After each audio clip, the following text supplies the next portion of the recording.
In 2018, our business tripled.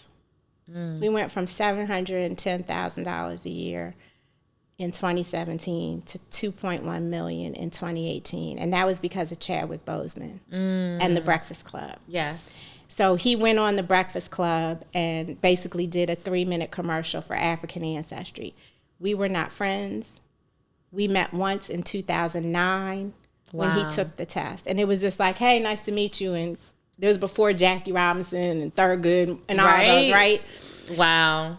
And he went on that platform the week that he was doing all the press for Black Panther and talked about AfricanAncestry.com and made it very clear that he wasn't talking about any other .coms, AfricanAncestry.com. And then the Breakfast Club let us use that as a clip. Wow. In advertising. And our business tripled. He didn't have to do that.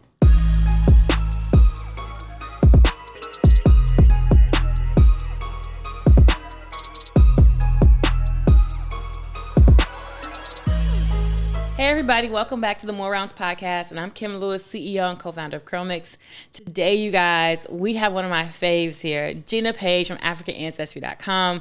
This woman has helped over 1 million African American people find their connection to Africa and the diaspora. Am I saying this correct? I'm saying it. So Gina, to me, she holds our history, and it's something so special because you can't get that anywhere else. Telling you what tribe. So I found out that I'm Yoruba and my husband's from Cameroon. And I just was like, I cried when I found out. I didn't think I was going to be that emotional, but I was incredibly emotional when I found out. And, you know, I feel like, man, I sell hair care products, but Gina, like, will tell you who you are. Do you know who you are? Anyway, Gina, tell us about yourself. Tell us about AfricanAncestry.com. Tell us about what it is that you do. Oh, and before we get started, cheers. Cheers. Congratulations. It's a pleasure to be here with you, finally. So, Kim, as you kind of said, we help people reconnect to who they are. We're really in the identity business. So, technically, African Ancestry is the pioneer of genetic ancestry tracing for Black people all around the world. So, before there were any of the companies that you see heavily marketed, we were the only ones in the marketplace who were focused on helping Black people transform the way we view ourselves and the way we view Africa. And so we've chosen to do that through DNA. And as you said, we're the only company that can give you the present day African country and ethnic group that you share ancestry with. Ooh. And you know, Black folks, our lineage has been stolen from us. And so a lot of us we just don't know, and we'll never know unless we take your test, like where we come from. Right. So that's so powerful. Okay, how did you land on AfricanAncestry.com? Where did you get started? And, you know, walk me through that. And then I'll pop in with my questions about how'd you fund that along the way. But how'd you get started? So I have a business partner, Dr. Rick Kittles. He's a geneticist, and he had this database of African DNA lineages. He had the ability to provide the information to folks, but he was doing the work as a researcher. And so, and it was personally driven. He wanted to know where he was from. And when he realized that he could do it for other populations, he could identify ancestry for other populations, then he focused on doing it for people of African descent. So he was part of... Where did you get the funding to do that research? You know, I don't know. He did that before we created the company. Okay. So he was part of a team in the late 90s from Howard University that went to the New York African burial ground. And this was an enslaved cemetery that was unearthed when they were excavating land to build a federal building. So they had to stop the excavation. And his job on that team was to identify the bones. So the ancestry of the bones. So, of course, that made the media. And then when the community found out that he could do that for these bones, he was inundated with requests to do it for them. And so that started the notion that this could be a business, that there was a demand for this. And so he and I were introduced. and I commercialized his research. So we already had our core competency, this database, it already existed. Gotcha. So how did you go about bringing this to market? Like, was it just like, I got a cousin, it's like, hey girl, I'll drink to that. Go ahead, take a sip. I'll take one too. So how did we bring it to market? Well, I was fresh out of corporate America and product management. So I had experience with launching new products and line extensions.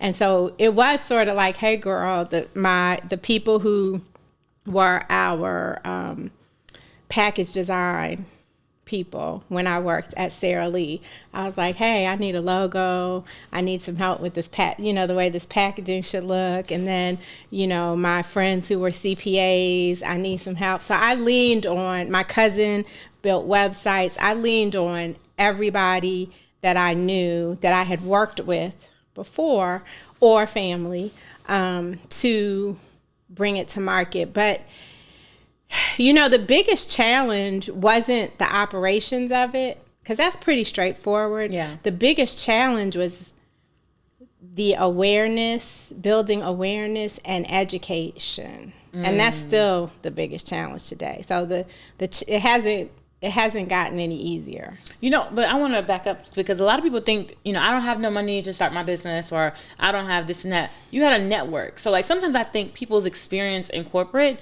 is their startup money, is their first money in, because it's like, I was launching products for how many business? 10 years? How long were you? 10 years. 10 years. You were launching products for 10 years. You had made friends who were CPAs. You had friends who could build your website. You had friends, like, this is money. Like, you know what I'm saying? There's money in your network. So if you think that you don't have nothing, look around you. Look who's willing to help you. Somebody you've helped in the past, maybe they're willing to do you a solid too.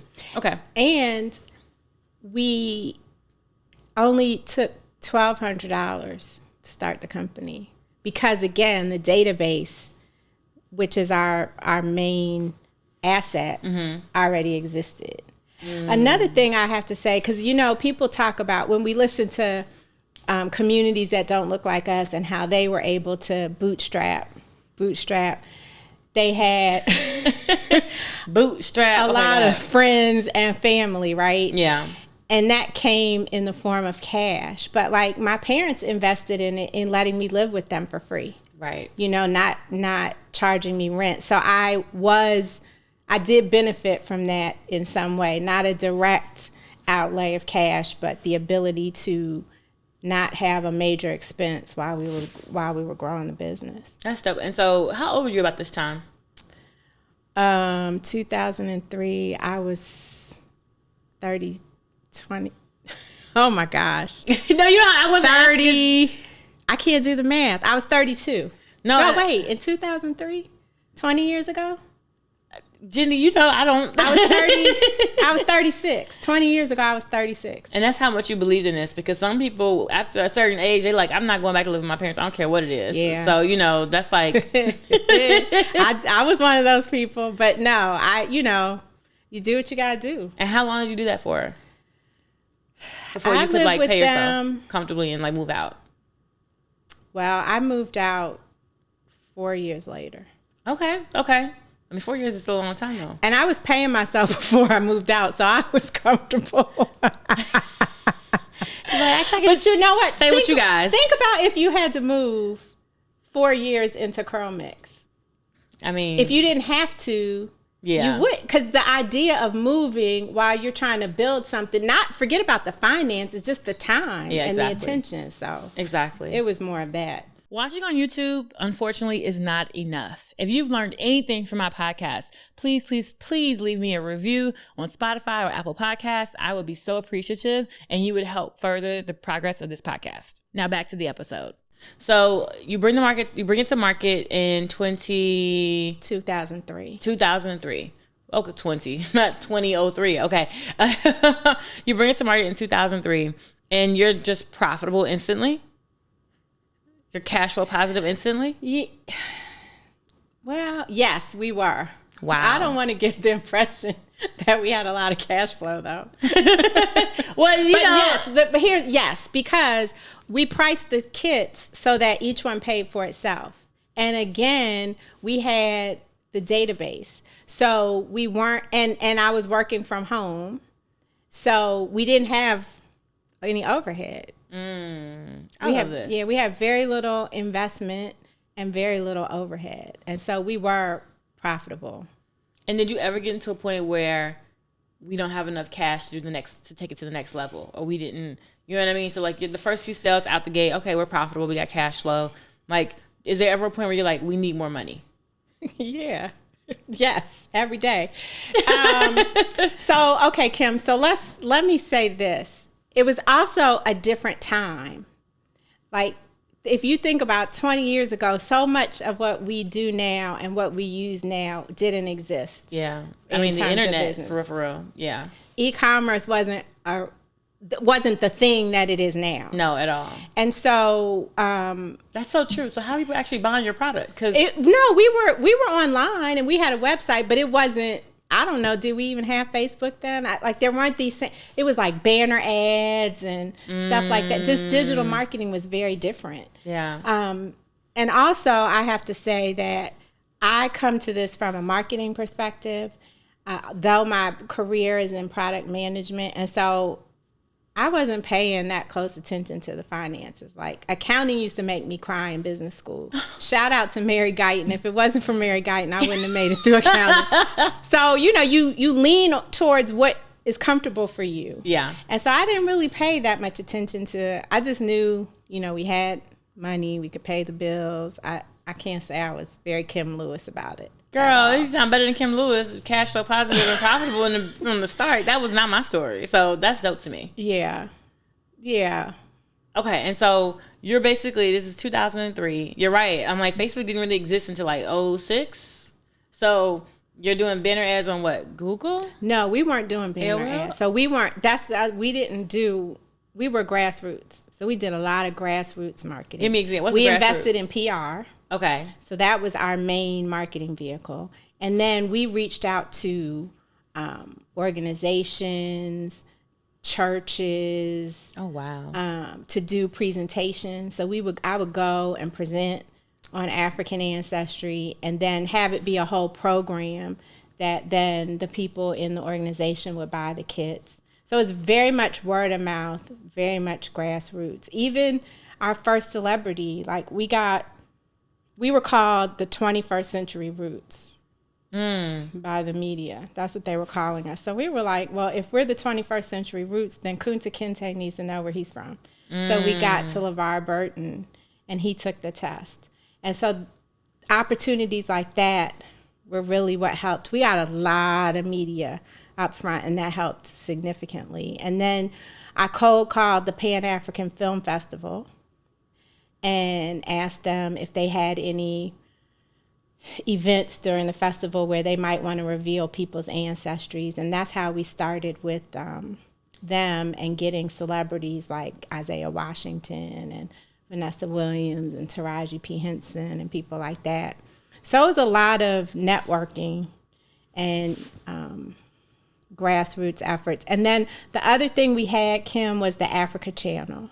Okay. So the Africa Channel was a startup around the time that we were a startup. And so we created a lot of content with them, which helped significantly. Okay, so I just want our listeners to understand how this works. And then I'm going to ask my questions about like the celebrities and things like that. But, so people are like, some people, I see some of the comments on the ads, they're like, there's no way she can do this. Like, how does she have this data? Like, they're lying, they're giving you fake results. You know what I'm saying?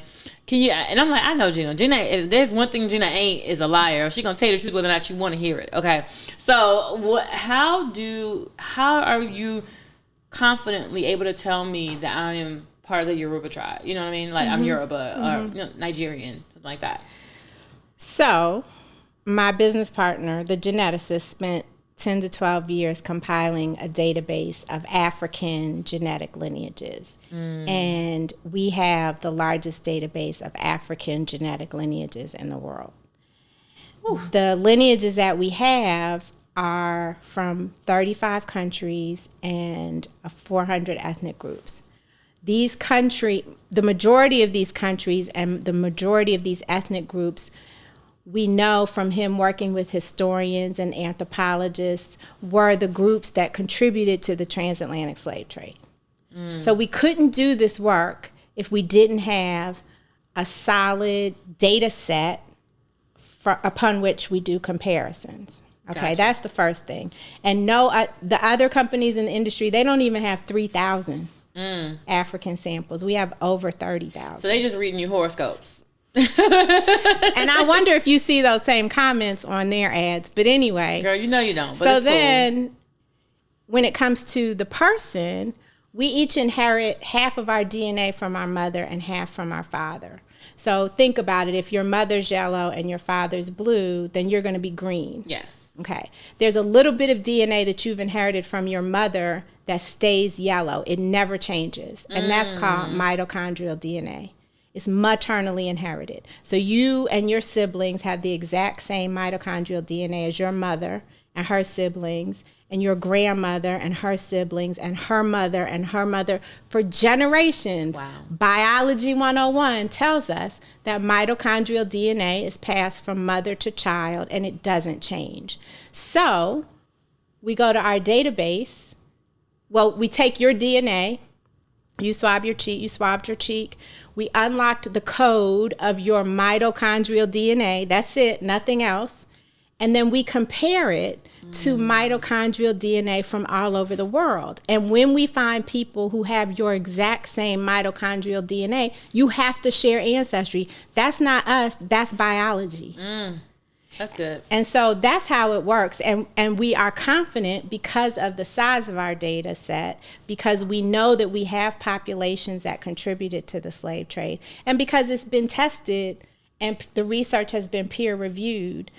So that's how we're confident. And peer reviewed is like the best kind, because I mean, someone else came to poke around and say, what about this? What about this? And they're like, no, we agree with this. This is good science. Right. That's wonderful. Okay. Whew. All right. So you have just been. So tell me, you raised this. You borrowed from your network to get the business off the ground. Then you started doing a lot of grassroots efforts to, and you're basically profitable and cash flow positive from day one. Did you ever try to raise money for your business? We've never tried to raise money. Do you want to? Yes. How much you want to raise? Don't put it out there. You never know who's in the audience. I mean, we need to raise. Girl, listen. It depends, right? So we're open to all amounts. Okay. We're open to hundreds of thousands, and we're open to millions. Okay. The amounts will enable us to take the business in different directions. So, like if we were to innovate on the science side, which would require extensive research, it would require additional DNA collection, that becomes quite expensive. Versus if we were going to just try and build our community, try and get a CurlMix community going and increase awareness for our products. So, have you ever gone after any like bank loans or lines of credit, any of this kind of stuff? How do banks treat? Because I was going to ask you, like, technically, what is your industry? You know what I mean? Because I don't know that I can. Girl, we are one of those generic NAICS codes, like 812990 other services. NAICS is NAICS for anyone who doesn't know what that means. It's like how the government categorizes different types of businesses. Yeah. And usually have a very simple, retail or manufacturing or blah, blah, blah. Gina was like, girl, we other. They don't know. We don't know. Yeah, we're definitely. We're in personal services. And there's one for genealogy. Okay. Genealogical research. That's not what we do, but we just take the other that's related to that. Okay. So, the road to banking has been quite interesting, Kim. At one point, we had like $300,000 in cash just sitting in the bank. I didn't know. So I wasn't tapping into those networks that could tell me what to do with that. Yeah. And so I went to Bank of America at the time, but I didn't have a business banker. I just went into the bank, and they were asked for a line of credit, and they were like, ha, ha, ha. Really? Oh yeah, it was so offensive. It was just. Wait a minute, but why? What was their reasoning? You're cash flow positive, you're profitable, you have money in the bank. Exactly, in their bank. I don't know. So then maybe like a couple years after that, we got a business banker. And so then she helped us to get at Bank of America. So then she helped us to position ourselves to, have all the documentation and all that. And then she left and she went to PNC. So we went with her to PNC. Okay. And she kept trying to get us to go for this loan or this line of credit. And I'll just say this. It's important that both business partners, let me take a step back. Everyone who has more than 20% ownership be aligned and be willing to participate in order for you to get the funds. Do you have other owners besides you and your business partner? Not that have more than 20% okay. ownership. There's a third. My mother has some ownership too. Gotcha. So that has been our challenge. And now, so then she left PNC and went to Chase. And we waited for a year. Our accounting team wasn't very bullish on Chase. And so we waited for a year. And then we followed her to Chase. And she's got it there sitting waiting for us. But again, it takes everyone who has ownership to get the money. The number one question I get all the time is, Kim, is CurlMix available in stores? We have been saying no to every retailer for the last 7 years that I've been in business, and we are finally going to be on store shelves, you guys. We are going to be available in Ulta, and I really need you guys to show up and buy us out so that we can blow up in the store and do well. Thank you so much for watching our podcast, and please make sure you go buy CurlMix, now available in Ulta. So how long have you been in business, Gina? 20 years. I was going to say it's been 20 years, right? So in those 20 years, cash flow positive, profitable. And yes, maybe you feel like you've been growing a little slower than you would like. But looking back, would you do anything differently?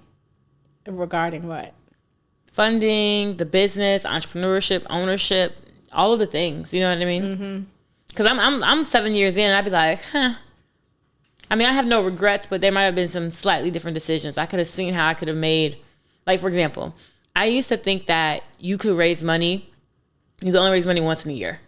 I didn't realize that after you raise your first $1 million, if someone offers you a check giving you a double your valuation in the next 3 days, you can take it. You know what I'm saying? Or the next 3 months or 6 months. I thought you had to wait every year to raise to have a full calendar year financials.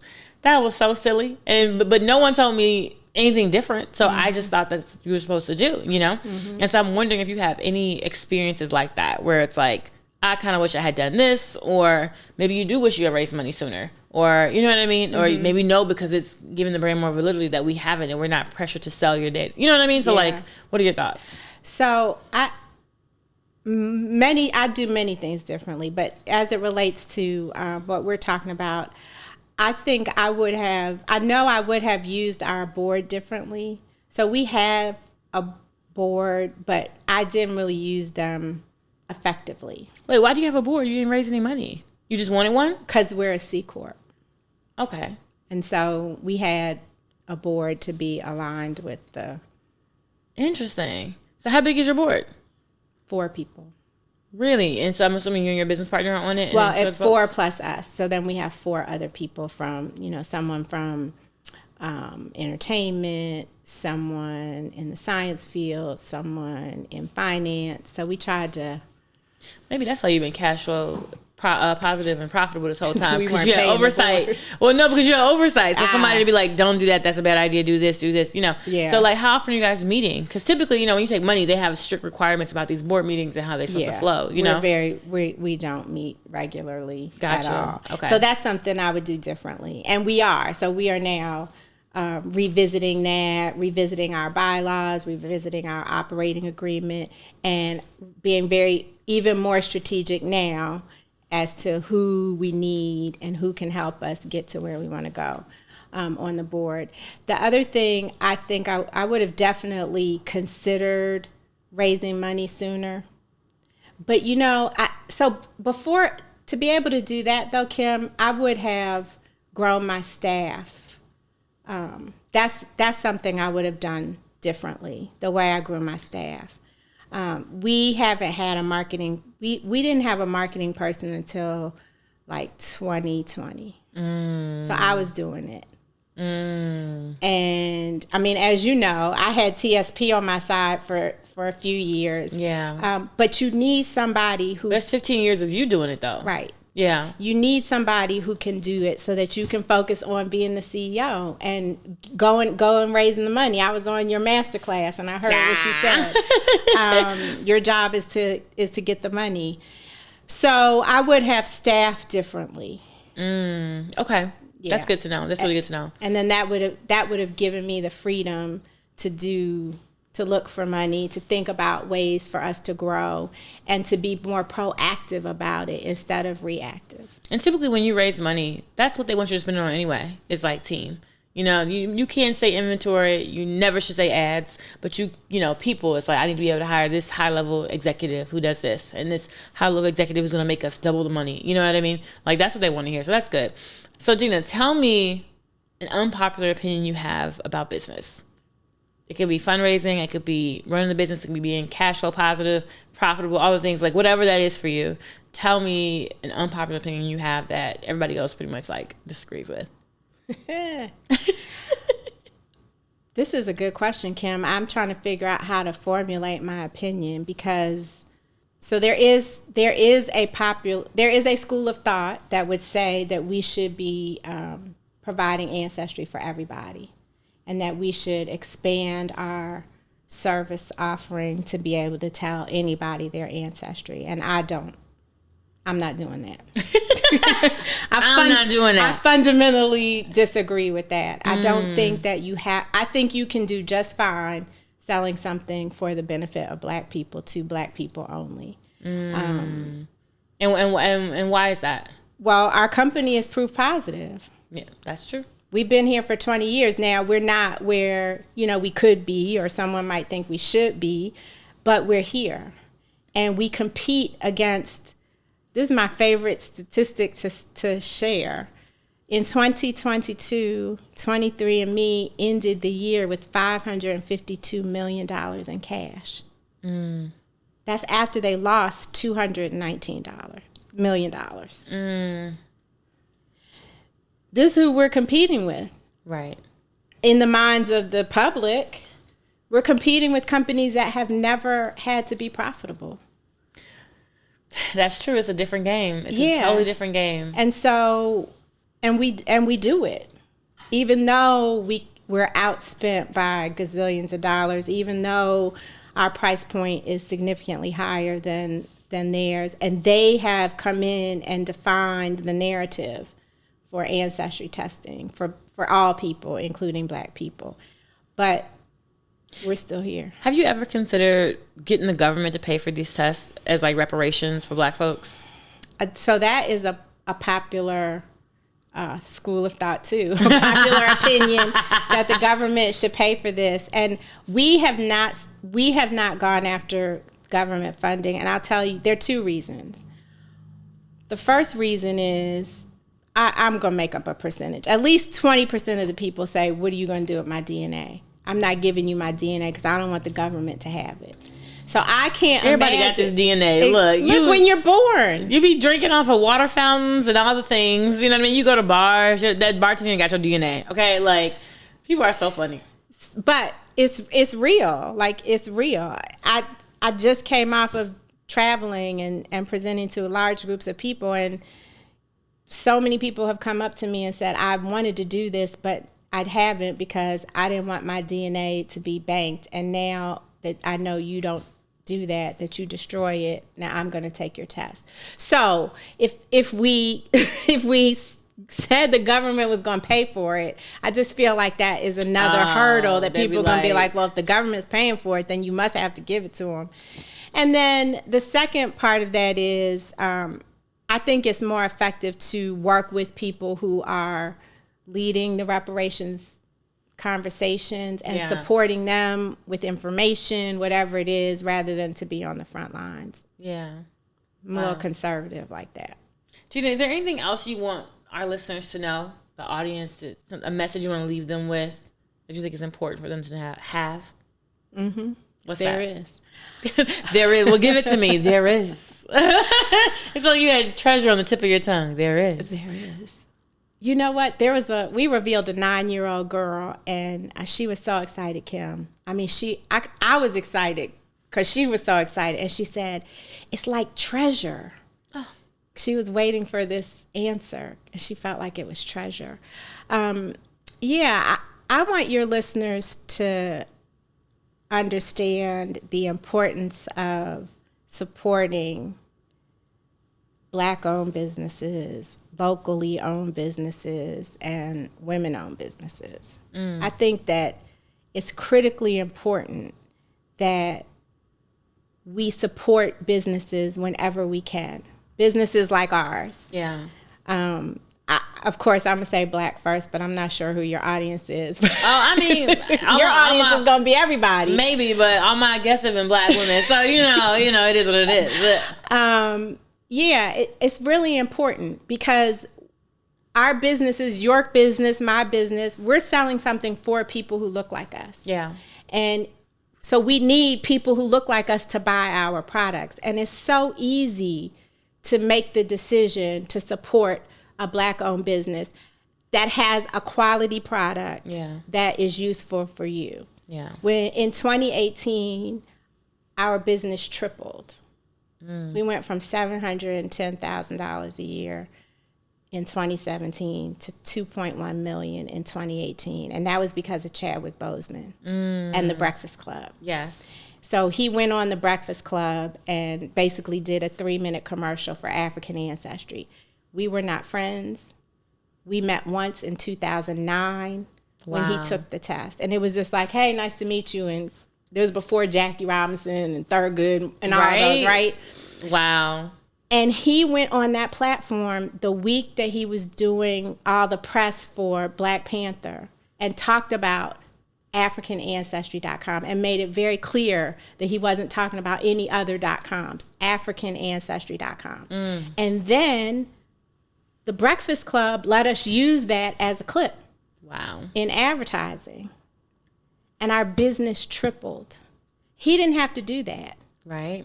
But he thought it was important to support our business. And the way he chose to do it was on a international platform. And so I consider him, when I told you we haven't raised any money, he's an angel investor, for real. Oh, yeah, he's an angel, yes. That's why I call him an angel investor. Aww. So he can do that. He did that for us. We can do that for us too. I wish I could clap, but I'm holding my alcohol. Cheers. Gina, you have been amazing. Where can the people find you? Where can they follow you? They can follow me at African Ancestry on social media, at Gina Paige DNA on social media, and AfricanAncestry.com. I love it when you walk on stage and you play, I got loyalty, got royalty inside my DNA. Anyway, thank you guys so much for watching. We've had a blast talking to Gina Paige from AfricanAncestry.com. I will see you guys on the next episode of More Rounds. Cheers.